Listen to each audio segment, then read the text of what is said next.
잊었다고 생각했는데 내 인생 가장 뜨거운 사랑이 시작됐습니다.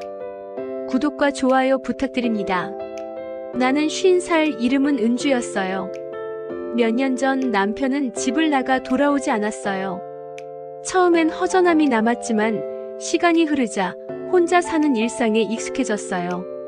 이제는 그 공백조차 특별한 감정 없이 받아들이게 되었어요.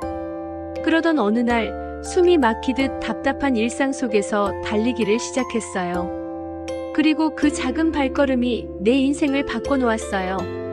아침마다 같은 버스를 타고 같은 자리에 앉았어요. 창밖으로 스치는 풍경도 유리창에 비친 제 얼굴도 늘 비슷했어요. 크게 달라질 것 없는 하루가 다시 시작되는구나 하는 생각에 스쳤어요. 대형 서점 계산대, 바코드 소리가 일정하게 이어질 때마다 제 호흡도 그 리듬에 맞춰 차분해졌어요. 진열대를 정리하고 책등을 맞추고 계산을 하고 하루는 그렇게 흘러갔어요. 점심시간에는 동료들과 몇 마디 웃으며 대화를 나눴고 저녁이 되면 퇴근 카드를 찍고 집으로 돌아왔어요. 밥을 차려 먹고 잠시 TV를 켜두었다가 그대로 껐어요. 특별히 불행하지도 그렇다고 특별히 행복하지도 않은 삶. 그저 소박하고 규칙적으로 하루가 하루를 밀어내며 흘러갔어요. 그리고 그 무난함 속에서 문득 숨이 막히는 것 같은 답답함이 가슴 한쪽에 자리하고 있었어요. 며칠째 마음이 괜히 답답했어요. 점심시간에 근처 내과에 들렀더니 의사가 웃으며 말했어요. 큰 병은 아니세요. 햇빛 보고 걷거나 가볍게 뛰기만 해도 훨씬 좋아집니다. 그 말이 묘하게 마음에 남았어요. 퇴근길에 운동화 매장 앞에서 발길이 멈췄어요. 평생 싼 것만 사던 제가 그날은 큰맘 먹고 러닝화를 하나 샀어요. 좋은 신발은 좋은 곳으로 데려다 준다. 는 말이 떠올랐거든요. 집에 와서 포장을 뜯고 새 운동화를 신었을 때 발끝이 갑자기 가벼워진 느낌이 들었어요. 끈을 묶는 순간 가슴도 단단히 묶이는 것 같았어요. 저녁을 간단히 먹고 단지 뒤 공원으로 나갔습니다. 천천히 걷다가 아주 짧게 뛰어봤어요. 숨이 차서 데크난간에 털썩 앉았을 때 그림자가 드리워졌어요. 괜찮으세요? 낮고 차분한 목소리였어요. 고개를 드니 검은 모자를 눌러 쓴 남자가 서 있었어요. 마흔은 조금 넘어 보였는데 어깨가 반듯했고 달리며 단련된 듯 몸이 단단해 보였어요. 햇빛에 이마 위로 맺힌 땀방울이 흘러내리는데 왠지 모르게 믿음직스러워 보였어요. 저는 급히 숨을 고르며 대답했어요. 괜찮아요. 그냥 생각보다 금방 지치네요. 그가 제 옆에 조심스레 앉았어요. 처음엔 다 그래요. 저도 몇 걸음만 뛰어도 숨이 차서 포기하고 싶었거든요. 그런데 조금씩 이어가다 보니 어느 순간 달리는 게 마음을 편하게 해주더라고요. 말은 담담했지만 이상하게 귀에 오래 맴돌았어요. 낯선 남자가 제 호흡에 맞춰 앉아 있다는 사실 자체가 묘하게 낯설었고 그 낯설미 오히려 따뜻하게 다가왔어요. 저는 괜히 운동화 끈을 다시 조이며 고개를 끄덕였어요. 그렇군요. 저도 계속 해보려고요. 잠시 둘 다 말이 없었어요. 가쁜 숨결과 옆에서 들려오는 그의 호흡이 나란히 이어지자 마음속 어딘가에 뭔지 모를 기척 같은 감정에 스며드는 게 느껴졌어요. 그게 정확히 뭔지는 알 수 없었지만 오래 비워져 있던 자리에 잔잔한 울림이 생겨나는 듯 했어요. 며칠째 같은 시간에 공원에 나가 달렸어요. 처음엔 숨이 가빠 금방 멈췄지만 이상하게 그 시간만 되면 몸이 저절로 밖으로 나왔어요. 그리고 매번 같은 길목에서 같은 남자와 스치듯 마주쳤어요.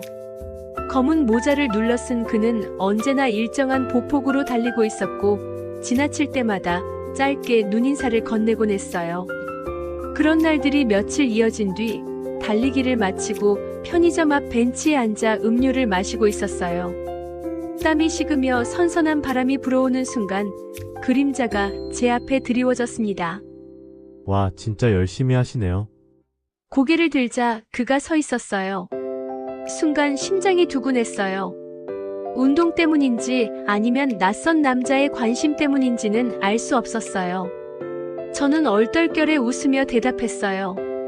그냥 매일 같은 시간에 나오다 보니 몸이 습관처럼 움직이는 것 같아요. 그는 고개를 끄덕이며 옆에 앉았어요. 꾸준히 하는 게 제일 어려운 건데 대단하시네요. 별거 아닌 말인데도 괜히 웃음이 났어요. 참, 이 남자 묘하게 괜찮네. 오랜만에 누군가에게서 편안한 기운을 느낀 것 같았어요. 운동을 마치고 집으로 돌아가려던 순간 도윤 씨가 불쑥 제 옆에 나란히 섰어요. 바로 들어가시기 아쉽지 않으세요? 저쪽에 야경 좋은 곳이 있는데 같이 걸어가 보실래요? 그 말에 잠시 망설였지만 발걸음은 이미 그를 따라 움직이고 있었어요. 몇 분을 걸었을 뿐인데 강변 위로 펼쳐진 불빛들이 반짝이며 눈앞에 나타났어요. 몇 년째 이 동네에 살았지만 이런 풍경이 있는 줄은 몰랐어요. 불빛이 예뻐서 마음이 흔들리는 건지 옆에 있는 사람 때문인지 알 수 없었어요. 그냥 가슴속 어딘가가 오랜만에 두근거렸어요. 그때 도윤 씨가 제 손을 살짝 잡았어요. 저 혼자 사는데 누나는요? 저는 잠시 숨을 고른 뒤 웃으며 대답했어요. 저도 혼자예요. 그는 미소 지으며 고개를 끄덕였어요. 집 앞까지 함께 걸어온 그는 발걸음을 멈추며 말했어요. 언제 시간 되시면 밥이나 술 한잔 하시죠. 문을 닫고 들어온 순간 가슴이 미친 듯이 뛰기 시작했어요. 몇 년 만에 찾아온 낯선 설렘이 도무지 가라앉질 않았어요. 도윤 씨와의 약속날이 다가올수록 하루가 기다려졌어요. 예전과 똑같은 일상을 보내는데도 묘하게 설레는 순간들이 있었어요. 마트에 가서 장을 보다가 괜히 발걸음이 가벼워졌어요. 집에 돌아와 저녁을 준비하는데 문득 콧노래를 하고 있다는 걸 깨달았어요. 이 기분은 뭐지? 속으로 중얼거렸어요. 거실을 청소하다가 거울에 비친 제 얼굴을 보았어요. 예전보다 환해 보이는 표정이 낯설었어요. 그 순간 도윤 씨 얼굴이 떠올랐어요. 평소엔 대충 바르던 화장품을 꺼내 들었어요. 서툴게 립스틱을 발라보니 어색했어요. 그런데 마음 한쪽이 괜히 설레었어요. 누군가에게 잘 보이려고 화장을 한 게 얼마만인지 기억도 나지 않았어요. 약속 하나가 생겼을 뿐인데 세상이 조금 달라 보였어요. 그 변화가 낯설면서도 달콤했어요. 약속날 저녁 도윤 씨와 마주 앉아 식사를 했어요. 테이블 위 음식은 평범했지만 젓가락을 드는 손길이나 건네는 말투가 묘하게 따뜻하게 다가왔어요. 몇 년 동안 혼자 밥을 먹던 시간과는 전혀 다른 공기였어요. 식사를 마치고 함께 거리를 걸었어요. 그런데 갑자기 하늘이 어두워지더니 굵은 빗방울이 떨어졌어요. 순식간에 소나기로 변했고 우리는 서로를 보며 동시에 달리기 시작했어요. 비는 무서울 정도로 퍼부었어요. 머리칼이 얼굴에 달라붙고 신발은 물에 젖어 무겁게 발을 잡아 끌었지만 도윤 씨와 나란히 달린다는 사실이 이상하게 즐거웠어요. 숨이 턱까지 차올랐는데도 가슴은 운동 때문만이 아닌 이유로 뛰고 있었어요. 어디로 가야 하죠? 제가 숨을 몰아쉬며 물었어요. 도윤 씨가 주위를 둘러보다 손가락으로 앞을 가리켰어요. 저기로 가시죠. 그가 가리킨 방향을 보니 희미하게 빛나는 모텔 간판이 눈에 들어왔어요. 순간 얼굴이 달아오르며 심장이 철렁 내려앉았어요. 머뭇거리던 입술에서 작은 목소리가 새어나왔어요. 네. 우리는 빗속을 헤치며 모텔 쪽으로 달려갔어요. 그 순간 제 마음속에서는 이래도 괜찮을까? 하는 목소리와 더는 멈추고 싶지 않아 하는 감정이 동시에 소용돌이쳤어요. 방에 들어서자 바닥에 빗물이 뚝뚝 떨어지는 소리만 들렸어요. 옷은 젖어 피부에 달라붙었고 서로의 체온이 가까이 느껴졌어요. 저는 어색하게 웃으며 말했어요. 정말 이런 상황은 처음이에요. 도윤 씨가 살짝 젖은 머리칼을 쓸어 넘기며 웃었어요. 저도 그래요. 그런데 이상하게 싫지가 않습니다. 그의 시선이 제 얼굴에 오래 머물렀어요. 숨소리가 가까워졌고 손끝이 제 손등을 덮자 온몸이 떨렸어요. 피부에 스친 그 따뜻함이 전율처럼 번졌어요. 그의 입술이 다가와 닿았을 때 방 안은 빗소리와 두 사람의 거친 숨결 소리로만 가득 찼어요. 첫 입맞춤은 서툴렀지만 이어지는 순간마다 점점 더 깊어졌고 제 안에서 오래 잠들어 있던 무언가가 깨어나는 걸 느꼈어요. 젖은 옷이 피부에 달라붙어 서로의 체온이 고스란히 전해졌어요. 가슴과 어깨가 맞닿을 때마다 뛸 듯이 요동치는 심장이 그대로 전해져 숨이 막힐 만큼 벅찼어요. 그의 손길이 허리선을 따라 천천히 오를 때 따뜻한 열기가 피부를 타고 퍼져나갔어요. 저는 눈을 감고 억눌러 왔던 숨을 내쉬었어요. 목덜미까지 퍼져오르는 전율에 온몸이 조심스럽게 떨렸어요. 그 순간 오랫동안 잊고 지냈던 여성으로서의 감각이 또렷하게 되살아났어요. 마치 제 안에서 꺼져 있던 불씨가 다시 불붙는 듯 뜨겁고 낯선 떨림이 온몸을 휘감았어요. 나는 아직 살아있구나. 속으로 그렇게 중얼거리며 제 안에 잠들어 있던 뜨거움이 다시 깨어나는 걸 느꼈어요. 우리는 밤새도록 서로의 몸과 마음을 나누었어요. 짧은 휴식 후 눈을 떴을 때 방 안에는 빗소리 대신 잔잔한 아침 햇살이 스며들고 있었어요. 몸은 지쳐 있었지만 제 가슴 속은 오히려 충만한 따뜻함으로 가득 차 있었어요. 이런 기분 몇 년 만이지. 쾌락보다 더 깊게 남은 것은 다시 여자로서 살아있음을 느끼게 해준 희열이었어요. 마치 잠들어 있던 제 안에 무언가가 깨어난 듯 했어요. 옷을 챙겨 입고 밖으로 나서니 새벽비에 젖은 거리가 상쾌했어요. 그는 자연스레 저를 누나라고 부르고 있었어요. 낯설지만 묘하게 따뜻한 호칭이 마음을 간지리듯 스며들었어요. 도윤 씨가 웃으며 말했어요. 누나, 우리 밥 먹으러 가요. 근처에 괜찮은 집 있어요. 저는 흐뭇하게 웃으며 고개를 끄덕였어요. 그래요, 가요. 작은 해장국집에 마주 앉아 뜨끈한 국물을 떠넣자 속이 풀리듯 마음까지 따뜻해졌어요. 도윤 씨가 제 그릇에 국을 덜어주며 말했어요. 뜨거우니까 조심해서 드세요. 저는 웃으며 받아치듯 말했어요. 어제처럼 그렇게 챙겨줄 건가 봐요? 우리는 동시에 웃음을 터뜨렸어요. 어제까지 혼자만의 자리였던 식탁이 오늘은 두 사람의 웃음으로 가득 차 있었어요. 도윤 씨와 함께하는 날들이 이어졌어요. 그와 웃고 달리고 밥을 먹으며 몇 달을 보냈습니다. 처음엔 낯설었던 설렘이 이제는 익숙한 행복이 되었고 저는 오래 잊고 지냈던 따뜻한 삶을 다시 살고 있었어요. 그날 밤도 마찬가지였어요. 조용히 저녁을 함께하고 집에서 잔잔한 대화를 나누다 서로의 품에 안긴 채 잠들었어요. 곁에 도윤 씨가 있다는 사실만으로 마음이 든든했어요. 이제는 괜찮아. 나도 다시 살아가고 있는 거야. 그렇게 생각하며 깊은 잠에 빠져들었죠. 그런데 한밤중 철컥 하는 소리가 고요를 갈랐어요. 심장이 순간적으로 철렁 내려앉았습니다. 이 집 열쇠는 제 손에만 있었어요. 이 시간에 들어올 수 있는 사람은 아무도 없었습니다. 도윤 씨는 여전히 깊은 잠에 빠져 있었고 저는 겁에 질린 얼굴로 천천히 몸을 일으켰어요. 현관 쪽으로 다가갈수록 심장이 터질 듯 뛰었어요. 도둑? 아니면 설마. 문이 열리자 세상에서 가장 보고 싶지 않았던 얼굴이 나타났습니다. 몇 년 전 집을 떠났던 남편. 피와 공포로 얼룩진 기억, 매일 밤 이어지던 폭행, 그리고 절망만 남기고 사라졌던 그 사람이. 몸이 본능적으로 뒤로 물러났지만 다리가 떨려 움직이지 않았어요. 목이 바싹 말라붙어 목소리조차 나오지 않았습니다. 남편의 눈빛이 어둠 속에서 번뜩였어요.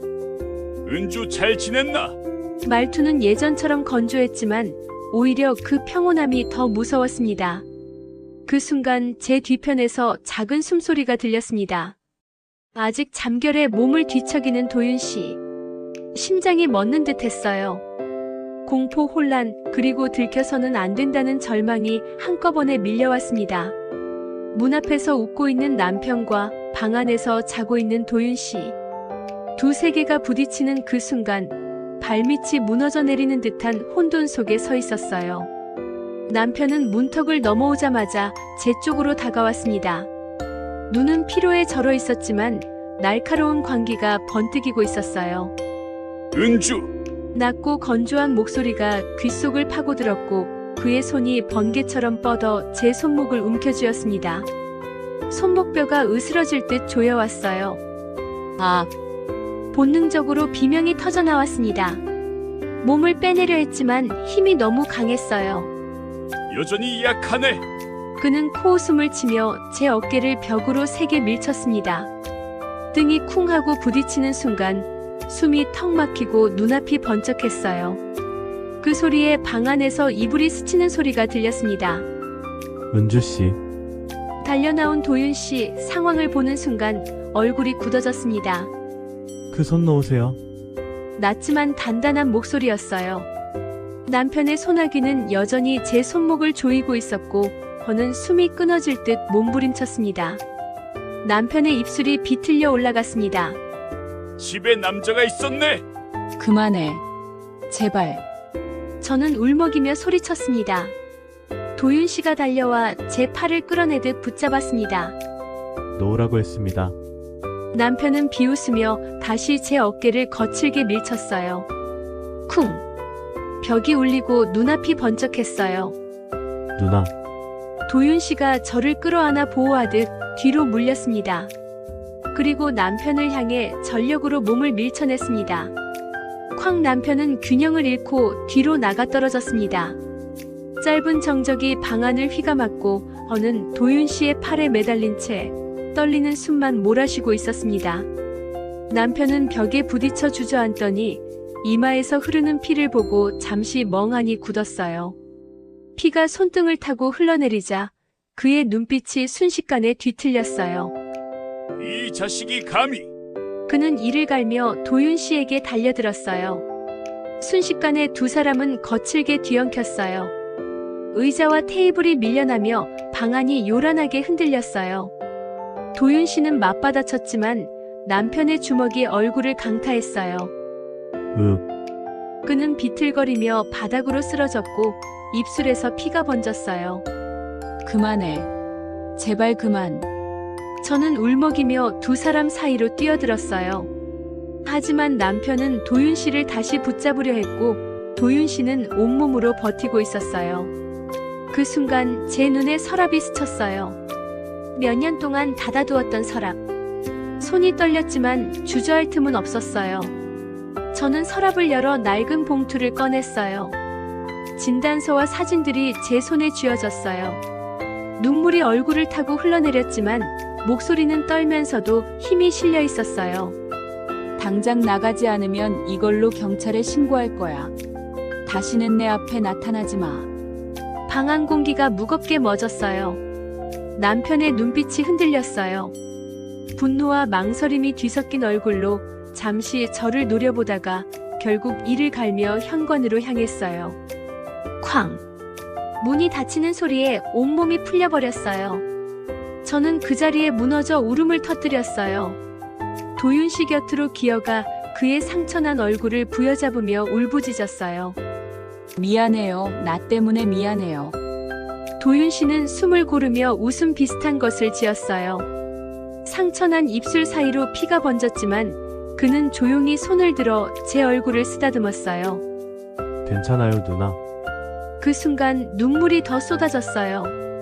저는 흐느끼며 그의 품에 얼굴을 묻었어요. 그리고 처음으로 진짜로 누군가의 곁에 서 있다는 안도감을 느꼈어요. 도윤 씨는 큰 부상은 아니었지만 얼굴과 어깨에 멍이 깊었어요. 이틀 동안 저는 그의 곁을 떠나지 않았어요. 약을 바르고 죽을 끓여내고 물수건을 갈아주면서도 내 마음은 한순간도 편해지지 않았어요. 그의 숨소리를 들으며 속으로 수없이 중얼거렸어요. 내가 아니었으면 이런 상처는 없었을 텐데. 미안함이 목구멍을 틀어막아 한마디도 쉽게 나오지 않았어요. 하지만 결국 참을 수 없었어요. 그가 눈을 마주보자 입술이 떨리며 고백이 터졌어요. 미안해요. 나 때문에 이렇게 된 거. 숨기고 싶었던 게 아니라 그냥 정말 이렇게 될 줄 몰랐어요. 남편 같은 사람은 내 삶에서 사라진 존재였으니까. 근데 당신 앞에 서니까 나도 모르게 잊고 살았어요. 정말 미안해요. 그런데도 내가 당신을 너무 사랑하게 됐어요. 말을 잇는 순간 눈물이 쏟아져 내렸어요. 목소리가 흐느낌으로 뒤엉켜 더는 이어지지 않았어요. 도윤 씨는 잠시 제 얼굴을 가만히 바라보더니 상처난 입술로 조심스레 미소를 지었어요. 그리고 힘겹게 손을 들어 내 뺨을 감싸 쥐었어요. 나도 알아요. 누나, 내가 다 감수할게요. 어떤 상처든 어떤 과거든 다 감당할 거예요. 그러니까 도망치지 말고 내 옆에 있어주세요. 제발. 그 순간 제 안에서 무너져 내리던 모든 게 울음으로 터졌어요. 저는 그의 품에 얼굴을 묻고 오열했어요. 미안해요. 미안한데 너무 사랑해요. 어떻게 이렇게까지 사랑하게 됐는지. 그는 더 꽉 껴안으며 숨을 고르듯 제 어깨에 얼굴을 묻었어요. 나도요. 이 사랑이면 충분해요. 그 어떤 것도 필요 없어요. 우리는 서로를 끌어안고 흐느꼈어요. 가슴 속에서 쏟아져 나온 간절함과 애절함이 방 안을 가득 채웠어요. 서로의 체온이 겹쳐지고 겹쳐져 결국 하나로 번져갔어요. 그 순간 우리는 끝내 끊어낼 수 없는 사랑을 나누었어요. 에필로그. 남편과의 법적 절차가 끝난 뒤 제 삶은 새로워졌어요. 묶여있던 지난날은 이제 과거가 되었고 저는 자유로웠습니다. 그리고 제 곁에는 늘 도윤 씨가 있었어요. 함께 아침을 맞이하고 함께 달리고 함께 웃으며 하루를 쌓아갔습니다. 이제는 혼자가 아니에요. 우리는 무엇이든 둘이서 함께하며 살아갑니다. 그 평범함이 세상 그 어떤 것보다도 가장 큰 행복이었어요.